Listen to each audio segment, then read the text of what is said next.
To KT media and please subscribe అండి. చాలామంది subscribe చేయడం లేదు, ఎందుకంటే ఈ ఛానల్ మీకోసమే. And movie reviews purpose, movies entertainment purpose, మూవీస్లో ఏమేమి జరుగుతున్నాయి, ఏమేమి టాలీవుడ్లో ఉన్నాను కాబట్టి ఇక్కడ ఏం జరుగుతున్నాయి, ఈ మూవీస్ అప్డేట్స్, రివ్యూస్ చెప్పడం జరిగింది.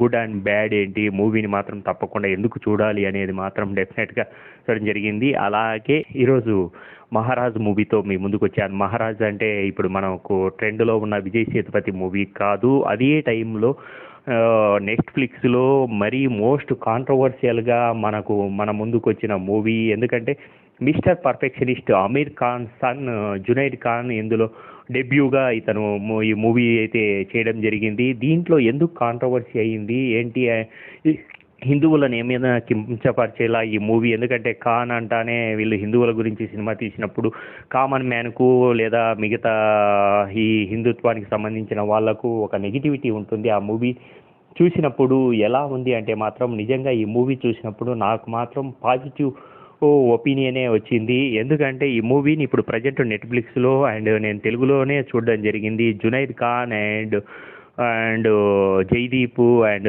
మనకు అర్జున్ రెడ్డి ఫేమ్ శాలిని పాండే అండ్ అలాగే సిద్ధార్థ్ పి మల్హోత్రా డైరెక్టర్గా అండ్ యశ్రాజ్ ఫిలిమ్స్ ఆదిత్య చోప్రా ప్రొడ్యూసర్గా ఈ మూవీ అయితే చేయడం జరిగింది.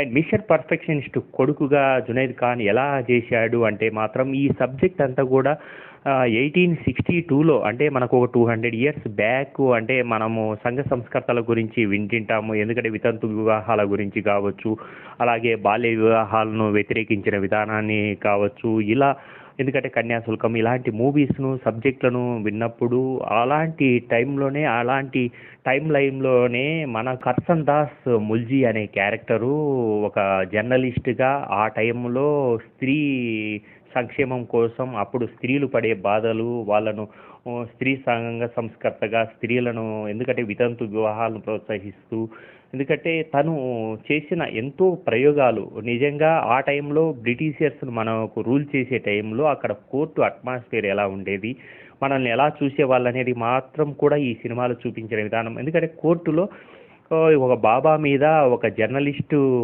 కొన్ని విధాలమైన కేసును గెలిచిన కాన్సెప్టే ఈ సినిమాలో చేయడం జరిగింది. ఇక్కడ కర్సన్ దాస్ అనే అతను చిన్నప్పటి నుంచి ఎక్కడంటే గుజరాత్ ఫ్యామిలీకి సంబంధించిన వ్యక్తి. అండ్ తను చిన్నతనంలో మదర్ చనిపోతే తండ్రి ఇంకొక పెళ్లి చేసుకుంటే తన మామ కావచ్చు అలాగే పెద్దమ్మ దగ్గర ముంబైలో ఉంటారు. అక్కడికి వచ్చినప్పుడు అక్కడున్న ప్లేసు అందరూ కూడా గుజరాతీస్ కావచ్చు, అక్కడున్న డివోషనల్స్ అంతా కూడా వైష్ణవ్ అంటే విష్ణు భక్తులుగా ఉంటారు. అలాగే కృష్ణుడిని ఆరాధిస్తుంటాడు. అక్కడే హీరోయిన్ శాలిని పాండే తన లవర్గా ఫియాన్సీగా ఉంటుంది. కానీ అక్కడ మందిరం అనే ప్లేస్లో ఒక బాబా లాగా తననే దైవాంశ సంభూతులాగా పేర్కొనే జేజే మహారాజ్ అనే క్యారెక్టర్, జదు యాదవ్ అనే క్యారెక్టర్ను పోర్ట్రేట్ చేసిన జైదీప్ నిజంగా ఆ క్యారెక్టర్లో ఒదిగిపోయాడు. అండ్ సబ్జెక్ట్లో ఆ మందిరం అనేది, ఎందుకంటే అందరూ అక్కడ ఉన్న వాళ్ళందరూ కూడా వైష్ణవ భక్తులు కాబట్టి ఆ దేవాలయానికి ఒక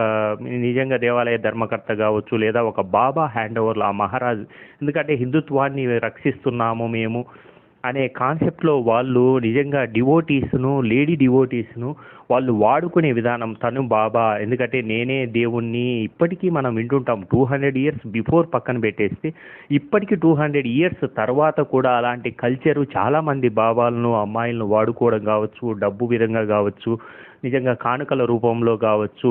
దీన్ని ఒక 200 years బ్యాక్ ఎలా ఉంది అంటే మాత్రం అక్కడున్న పరిస్థితులను లేదా అట్మాస్ఫియర్ను 200 years బ్యాక్ మనకు ముంబై ఎలా ఉంది అనేది కూడా నిజంగా చాలా బాగుంటుంది. నాకు హిస్టరీ ఇంట్రెస్ట్ కాబట్టి నిజంగా 200 years బ్యాక్ మనకు ముంబై కావచ్చు, మనకున్న చుట్టుపక్కల ప్లేసులను చూసిన విధానం నిజంగా ఇందులో ప్రొడక్షన్ వాల్యూస్ యశ్రాజ్ ఫిలిమ్స్ కాబట్టి అక్కడ సెట్టింగ్స్ కూడా సేమ్ ముంబై ఎలా ఉండేది, అక్కడున్న దాన్ని నిజంగా పర్ఫెక్ట్గా స్టడీ చేసి అక్కడున్న మందిరం అంటే ఒక టెంపుల్, కృష్ణ టెంపుల్కు ఇప్పుడు మనకు అయోధ్య టెంపుల్ ఎలాగుందో అంత పెద్దగా ఆ కన్స్ట్రక్షన్ అయితే కనుక చాలా బ్యూటీగా ఉంటుంది.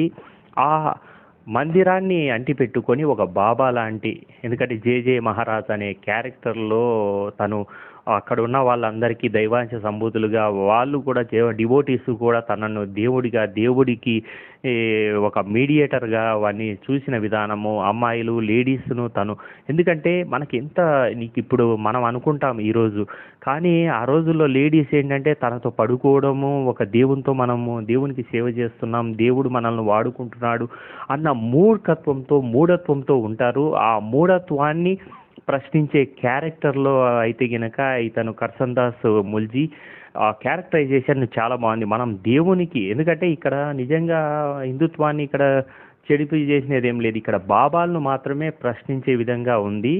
అలాగే దేవుణ్ణి అక్కడ కర్సన్ దాసు ఒక విధమైన డివోటీగానే ఉంటూ బాబాలు వాళ్ళు చేసే అకృత్యాలను, ఎందుకంటే లేడీస్ను వాడుకోవడము, వాళ్ళకు కడుపులు చేయడము, ఎందుకంటే దేవుణ్ణి అడ్డం పెట్టుకొని వీళ్ళు వాళ్ళతో పడుకున్న విధానాన్ని కూడా జనాలకు చూడండి నేను ఎట్లా చేస్తున్నానో అనేది, ఇలా చూసి డబ్బులు ఇచ్చి అలా చూసే విధానాన్ని నిజంగా ఈ మూవీలో పర్ఫెక్ట్గా చూపించాడు. అప్పుడున్న మూర్ఖత్వం ఏంటి, ఆ పరిస్థితులు ఏంటి, వితంతు వివాహాలను ఎలా ప్రోత్సహించారు అనేది, అలాగే కోర్టు డ్రామా సీన్లో, అలాగే ఆ ఎలివేషన్స్లో ఇప్పుడు మన జునైడ్ ఖాన్ కావచ్చు, శాలిని పాండే ఒక ఎమోషనల్గా ఎందుకంటే శాలిని పాండేను తను పెళ్లి చేసుకోవాలనుకున్నప్పుడు తను కూడా అక్కడ డివోటీగా వెళ్ళి కరసేవలో తనతో పడుకోవడము, ఇవన్నీ కూడా జీర్ణించుకోలేక అమ్మాయి ఆత్మహత్య చేసుకోవడం, ఇలాంటివన్నీ కూడా. అండ్ ఇందులో శాలిని పాండే మనం అర్జున్ రెడ్డిలో చూసిన ఫ్లేవర్ వేరు, దీంట్లో తను కూడా ఒక నిజంగా తను బాగా మెయింటైన్ చేస్తూ క్యూట్ లుకింగ్తో అండ్ బెస్ట్ డ్యాన్స్ ఒక సాంగ్ అయితే ఉంటుంది, ఒక హోలీ సాంగ్. ఆ సాంగ్ మాత్రం చాలా బ్యూటీగా ఉంటుంది, మంచి పర్ఫార్మెన్స్తో.